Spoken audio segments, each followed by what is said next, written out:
Imagine standing in an endless plain. No buildings, no roads, no fences. Just grass in every direction. The sky feels impossibly huge. Everything is silent. Then the ground begins to shake. Not from an earthquake, not from thunder, not from a storm, from animals. First you hear them. A deep rumble rises from the horizon. It grows louder. It grows heavier. It feels like the land is breathing. Then you see it. A dark shape spreads across the distance. It is not a cloud. It is not smoke. It is not a shadow. It is a living wall. Millions of bodies move together. Horns, hooves, dust, breath. A black ocean rolls across the grass. At one time, around 60 million bison moved across North America. It was the largest gathering of land animals ever recorded on Earth. Early European travelers could barely describe what they saw. Some said the herds looked like a dark sea. Some said they could be heard from 20 miles away.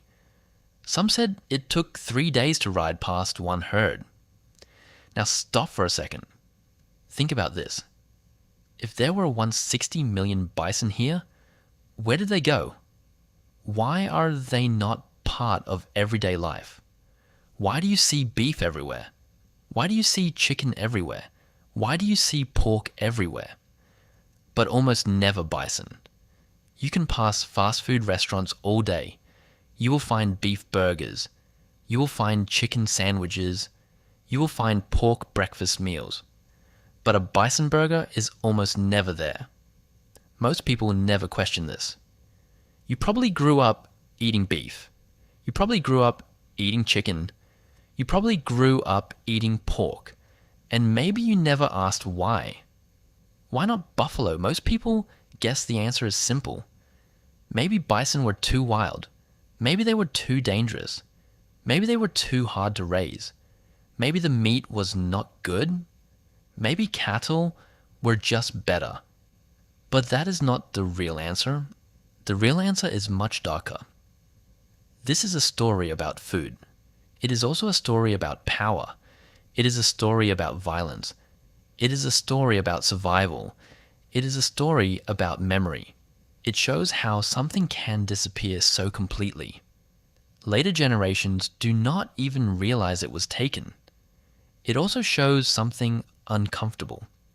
The food on your plate was shaped before you were born. Stay till the end. The last part will completely change how you think about this. By the end, you will understand why bison never became everyday meat in America. You will understand why beef took its place. And you will see why this is not just a story about animals. It is about people. It is about culture. It is about land. It is about hidden history inside ordinary meals. So let's go back. Before European contact, the American bison was central to life. Many people called it the buffalo. For the people of the Great Plains, it was not just one animal. It was everything. Imagine living on the plains 1,000 years ago. There is no supermarket. There is no refrigerator. There is no delivery truck. There is no warehouse full of packaged food. There is no restaurant. There is no drive-through. There is no backup plan. There is only the land. And the land gave people the bison. The meat could be eaten fresh. It could be dried for winter. It could be mixed with fat and berries. That food was called pemmican. It was dense. It was full of energy. It could last for years. But the bison was not only food. Its hide became homes. Its hide became blankets.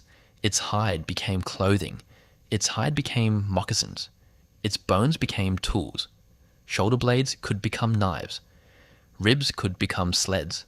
Smaller bones could become needles. Hair could become rope. Dried dung could become fuel. That mattered on treeless plains. Wood was often rare. The stomach could become a cooking pot. The bladder could carry water. The tongue was treated as a prized food. The sinew could become bowstring. Almost nothing was wasted. One bison could have more than 100 uses. One animal, more than 100 uses. That is hard for a modern people to imagine. We live in a separated world. Food comes from one place. Clothes come from another. Tools come from somewhere else. Fuel comes from somewhere else. We rarely see the connection. But for Plains peoples, the bison connected everything. For thousands of years, this relationship was practical. It was spiritual. It was complex. It was sustainable. It was not built on endless extraction. It was built on knowing the land. It was built on respecting limits. It was built on using what was taken carefully. There were tens of millions of animals. There was a continent in balance. There were communities that knew how to live with the herds. They did not consume them into nothing. Then something arrived. It would break that world. The shocking part is the speed. It did not take centuries. It took about 15 years. In the 1870s, a new tanning process developed in Europe. It changed everything. Bison hides could now become industrial leather. That leather was strong. It was flexible. It was perfect for factory belts. Those belts helped run machines. Suddenly, bison hides became extremely valuable. Once money entered the story, the killing exploded. Hunters poured onto the Great Plains. They came from every direction. These were not survival hunters. These were professional killers. They carried powerful rifles. A bison could be dropped from hundreds of yards away. The hunters often worked in teams. One man shot, others skinned. The shooter found a herd. He chose a position, then he fired, again, and again, and again. A skilled hunter could kill 100 bison in one afternoon. And what did they take? Mostly the hides. Just the hides. The meat was left behind. The organs were left behind. The bones were left behind. The tongues were left behind. The bodies rotted under the sun. Picture the Kansas Plains in 1873. Before you see the slaughter, you smell it. Thousands of bodies cover the grass. Carcasses swell in the summer heat. Flies gather in dark clouds. Bones pile up like small hills. Travelers said the plains could be smelled from miles away, and the killing did not slow down. It accelerated. During the worst years, millions of hides left the southern plains. In some peak years, around 3 million hides were shipped in 1 year. 3 million in 1 year. But one number hits even harder. Around 1870, about 30 million bison lived on the Great Plains.